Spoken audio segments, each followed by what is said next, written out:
Yo, what's going on today, guys? Hey, listen, I wanted to take a look at Clever Dragon, man. This was the weapon before this patch actually hit, and so I wanted to go ahead and do a post-patch review on Clever Dragon, where it stands, how it feels, what's going on with it, and of course, the best rolls for this weapon. Now, essentially, I had to hop on my friend's character, Nuke, who has a much better roll than what I have. I actually had the vendor roll with brace framed. Brace frame, man, really hurts that magazine size, so you really do not want to rock out brace frame. I really suggest either hand laid stock or maybe even perfect balance. Those two are going to be the ideal stability perks that you would want to go after. Now, he has, hand laid stock, high caliber rounds, and head seeker. And, the high caliber rounds is something specifically I wanted to check out because I wanted to see, could it possibly still flinch, even in the slightest? And I felt like right off the bat, man, high caliber rounds was just not doing the job for me. Honestly, I felt like there was zero flinch that this pulse rifle was actually putting on people. I was still able to get hits very easily, whether it was from snipers or whether it was from auto rifles, whatever the case may be. I was still able to get it popped and there was no flinch occurring. So high caliber rounds to me felt like a useless perk on this pulse rifle. Now that's not to say high caliber rounds in general are useless. That's definitely not the case. But specifically pulse rifles is where it's got, or high rate of fire pulse rifles is where it got hurt the most. So let's take a real quick look at this patch notes before I get into how the gameplay was working out for me. So pulse rifles reduce the rate of fire, very high rate of fire pulse rifles by 7.7%, or 1 frame what they said.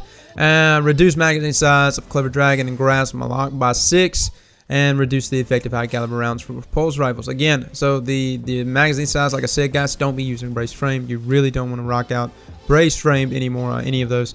High caliber rounds, guys, I'm telling you, high caliber rounds, it says reduce the effect.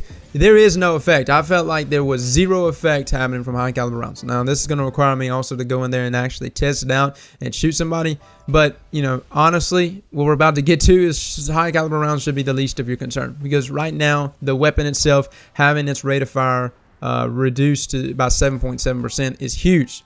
You essentially now have a pulse rifle that has the same time to kill as an Hawksaw or a Suros PDX. There is no reason to be using a Clever now or a Grass over those other pulse rifles because there's more room for error. You have to land 8 crits in 1 body shot from a Clever Dragon now, whereas a Hawksaw you have to still only land 8 crits. Nothing's changed, by the way, with that archetype. The issue is now the rate of fire has been lower, and that always used to be the case with the 8 crit 1 body shot. But you had such a consistent, such a fast rate of fire that you can make up for that.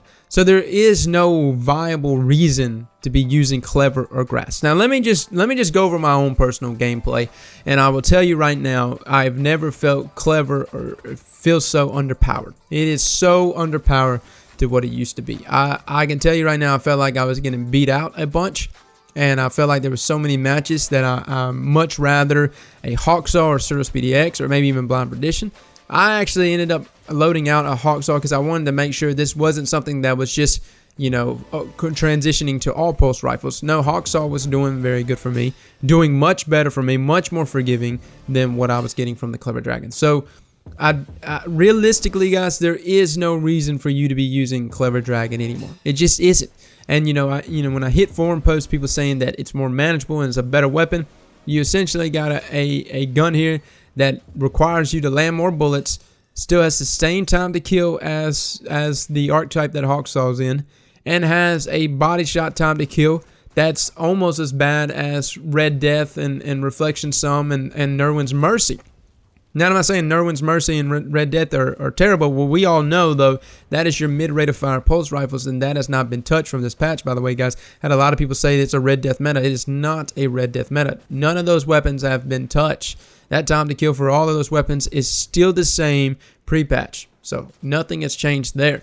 But you've got a pulse rifle now that has the same or nearly the same time to kill and body shot damage to Red Death and Nerwin's Mercy. And me, myself, I just did not find any use out of Clever Dragon anymore. So, yes, it has been completely dethroned. It has been dethroned in a sense that, if you wanted to rock out the stability perks, you're going to get hurt in magazine size.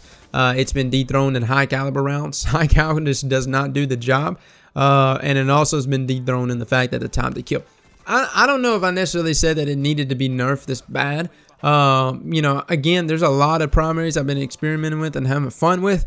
I was really surprised how hard Clever Dragon was hit, though. I was under the impression that more than likely Clever Dragon was going to just have like a high caliber round nerf, and then that was going to probably be the extent of it. For them to actually lower the time to kill but still keep it in that same crit line as what it used to be is really surprising, guys. I was not expecting them to do that, but they definitely did that.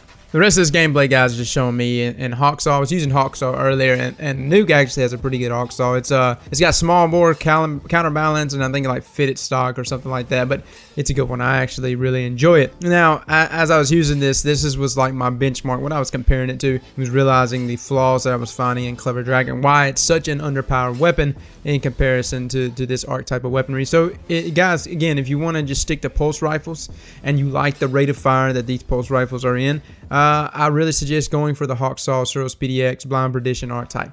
As far as high caliber rounds, I'm still wondering if high cal should even be a thing on Blind Perdition. If I should load it out on something else, because as of right now, from using high caliber rounds on Clever Dragon this morning, I was not getting the results. Like I said, I was not getting the results that I thought like we used to get from high caliber rounds.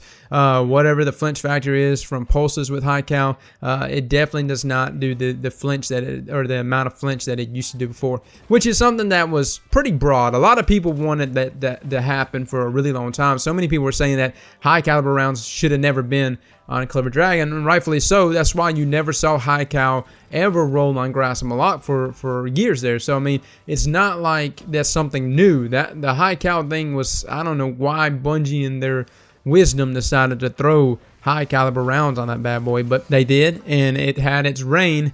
And whether you're sad about it or not, Clever Dragon has definitely been nerfed into the ground. Guys, with that being said, man, you know, try it out for yourself. As always, these are just my takes on it, my personal views on it.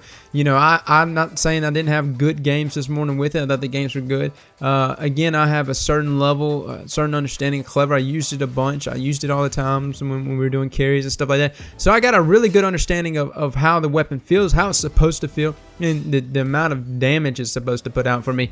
And like I said, it fell below the mark on all of those things, including flinch. And so there's just too many other weapons, man, that can counter it now. Guys, as always, man, thank you so much for coming and watching this video. Hey, before you go, guys, if I can get somebody in the comments below, let me know how the quality of the video is in terms of visual quality. I actually ended up changing over monitors, guys. We actually raised the funds this past weekend, but I'm kind of concerned because the compatibility of my capture card and the way this monitor looks, it almost looks kind of, it might just be me, but it looks almost fuzzy. I would really like to know your input on it, guys, if I needed to actually make some changes. So if I can have anybody below, just tell me if they think the visual quality of this video actually turned out really well or not. Anyways, input like that really helps me out. Guys, as always, man, thank you so much for coming and watching, and I'll catch y'all later. Slap that like button like your mama told you right.